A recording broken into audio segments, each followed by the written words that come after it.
6 reasons why you don't want to sleep on your stomach, or why sleeping on your stomach is so bad for you. So most of you know or have seen an anatomical chart.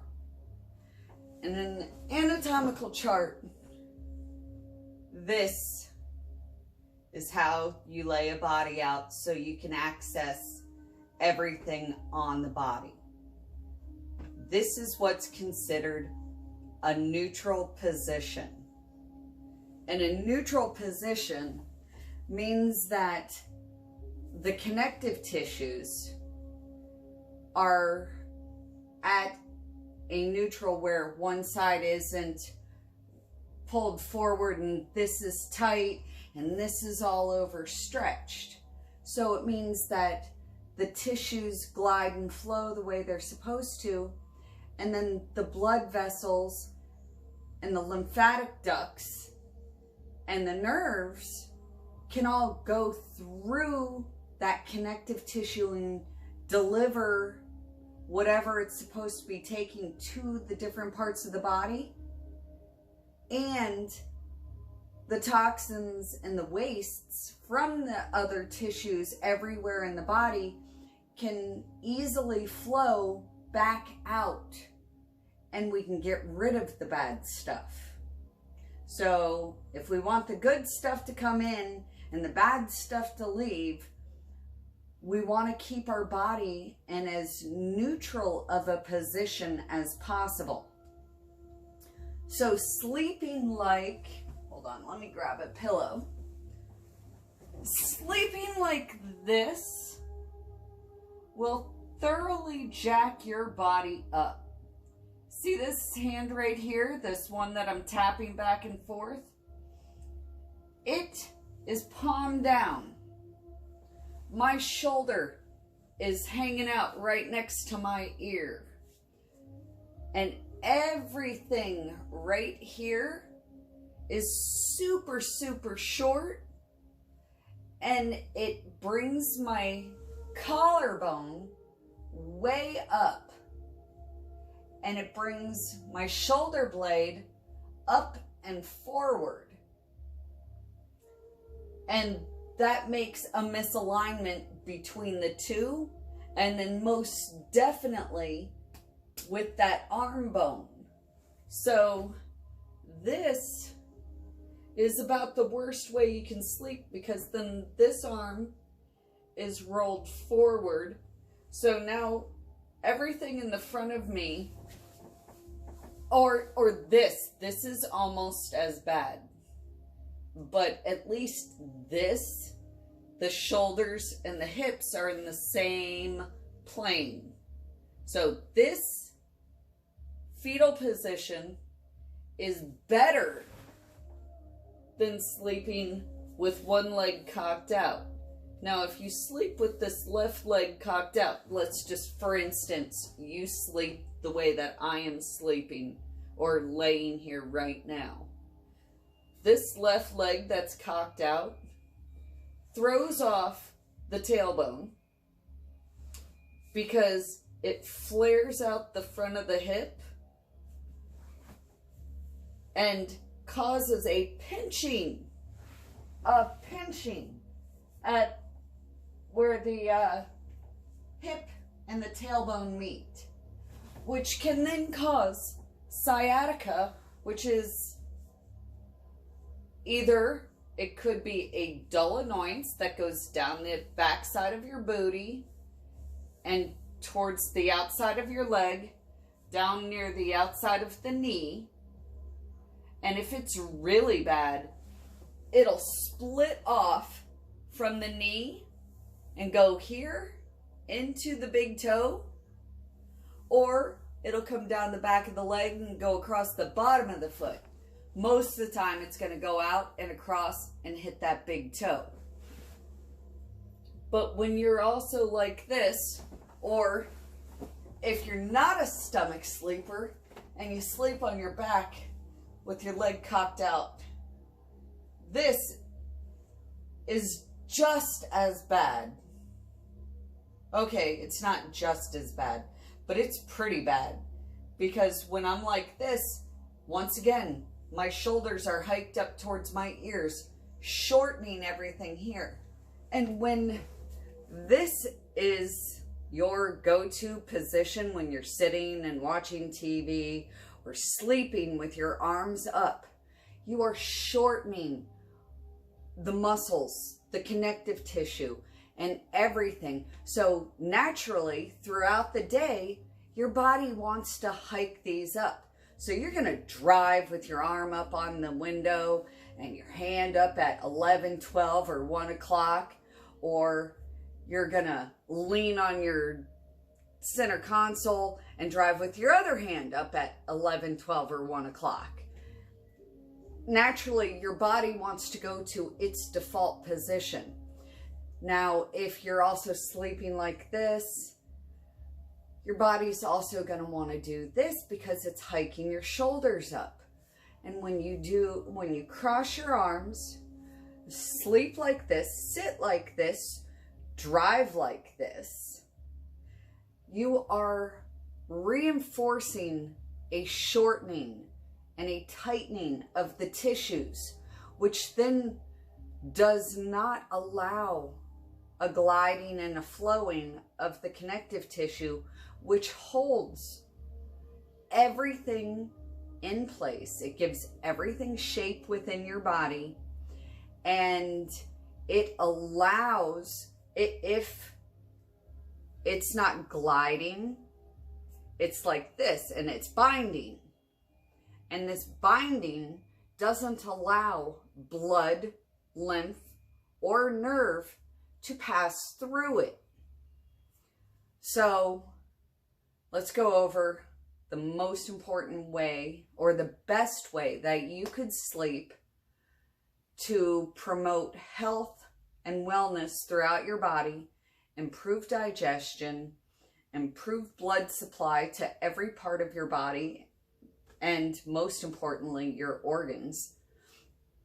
And to get rid of that pain in your neck, pain in your jaw, because when you do sleep on your stomach or side and you've got like this, your pillow is putting so much pressure against your face and your jaw that it throws it out of alignment, and your body's natural reaction to your jaw being pushed out of alignment is to tighten and to clench your teeth to bring it back into alignment. And then you have your head turned, so it's constantly pushing. And in my 26 years of experience and well over 30,000 massages, when people sleep on their stomach or their sides with the pillow really like resting their head on a pillow against the side of their face, not only does it cause more wrinkles and brings the shoulder up and forward, it restricts blood supply, it gives headaches, it causes neck pain.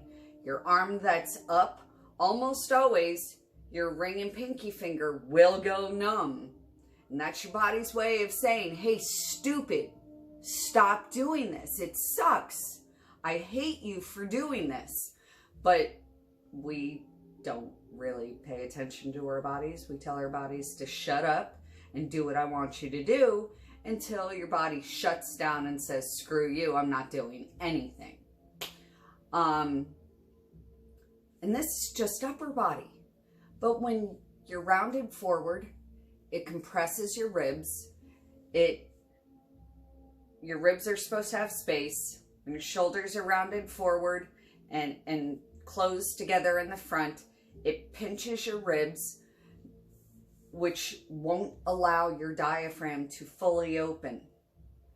And if your diaphragm doesn't fully open, you're not bringing the air all the way down into the bottom of your lungs. If you're not bringing the air all the way down into your lungs, you're not giving your body and your blood enough time to pass through while the air is in there to pass through and grab that oxygen out of it. Because if you're only breathing with your chest, with your back, and lifting your shoulders to bring air into here, or I can't even breathe that way. I have to like force myself to breathe wrong. But to breathe with your chest, you're only bringing the air into here. Most of your lungs are down here. This is a whole lot more lung than what you have right up here. So the more air that fills your lungs will help with the oxygen absorption. And you need oxygen to produce energy and to help relax things and calm stuff down. Also, when your diaphragm can't fully open and close, your esophagus, where your food goes down, has to pass through a couple of sphincters, which are holes in your diaphragm that close and open as you breathe.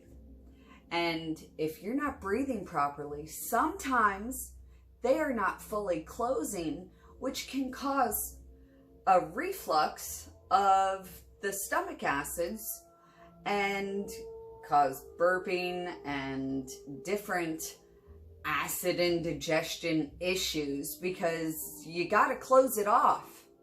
It needs to be closed off, and it needs to be able to open so that proper digestion can happen. When you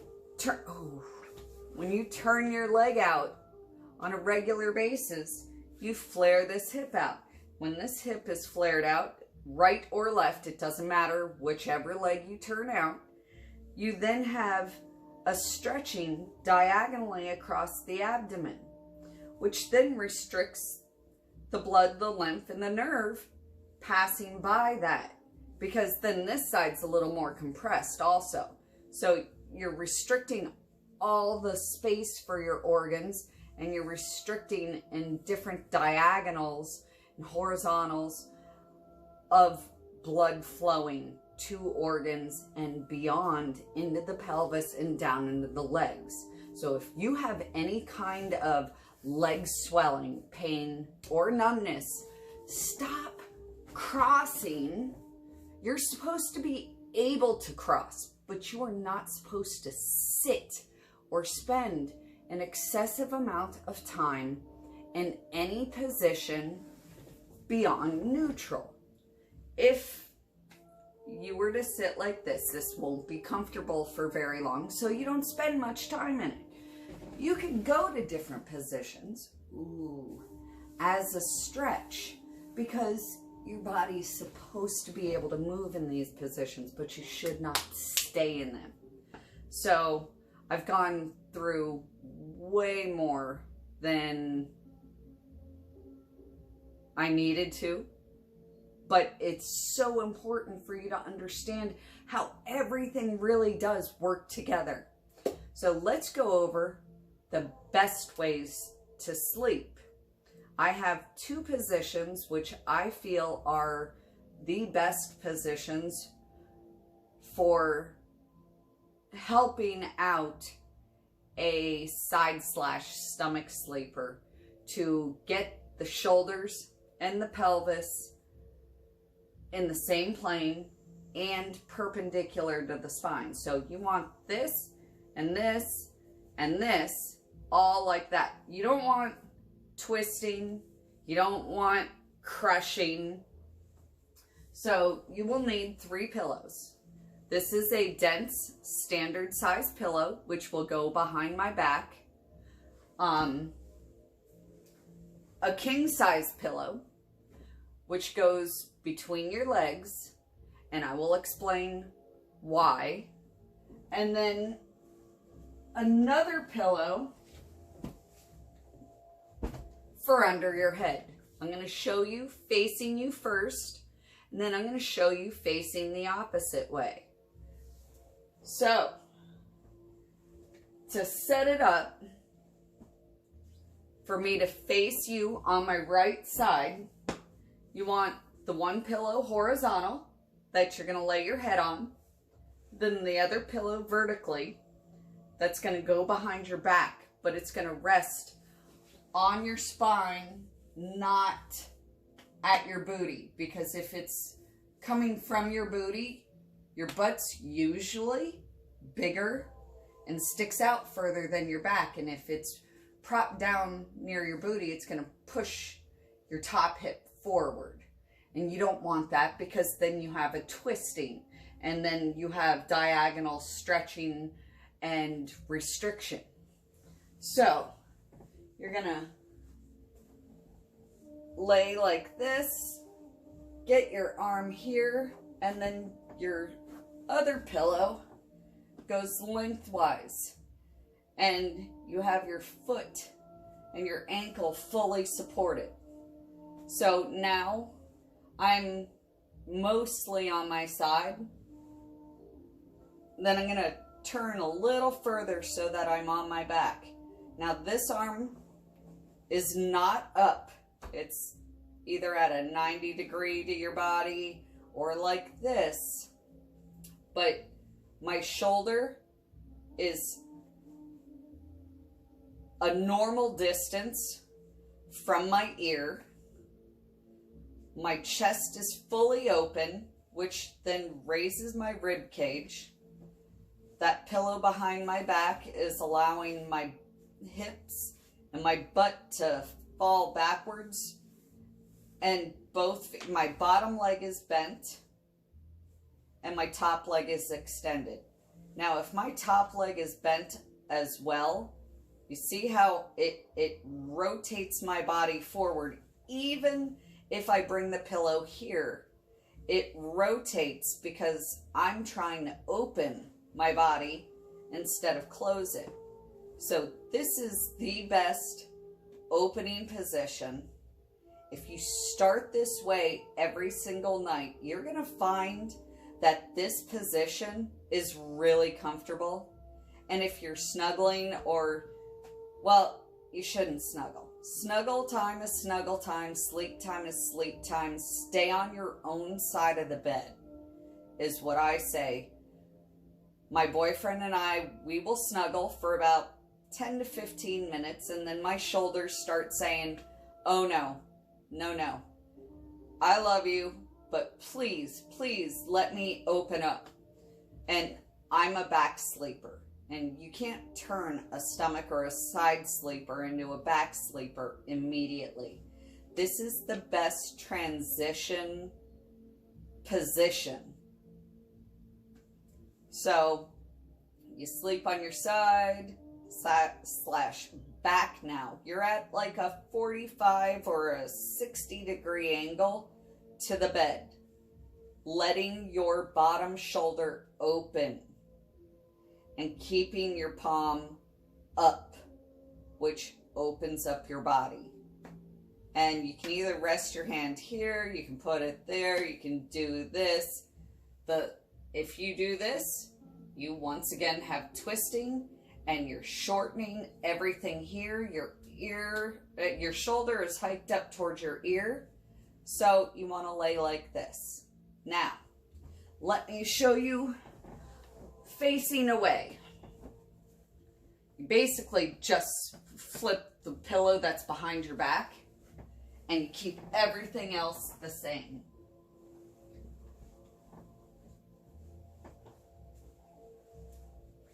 Whoops, that's too low. Wedge it. Make sure it's above where your booty pops out.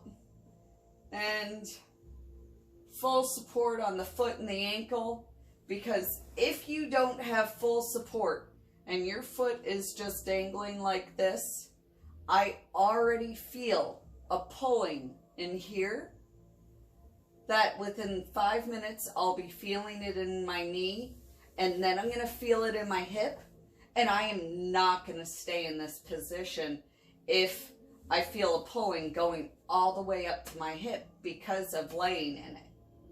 So you want to make sure that you have full support on your leg, your foot, your ankle, and your back, and being able to rest your elbow back and have your hand there.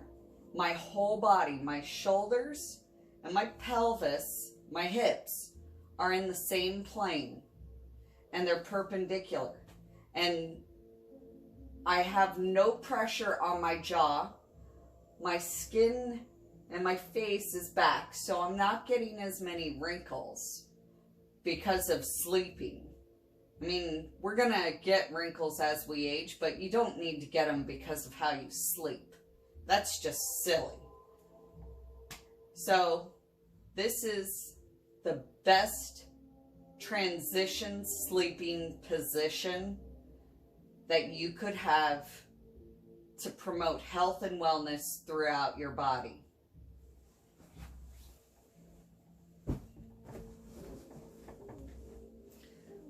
So I hope you enjoyed that, and let me know what you think. And if you have any questions, drop them in the message or send me a message and let me know what you think or what kind of issues you're having that you would like me to possibly address.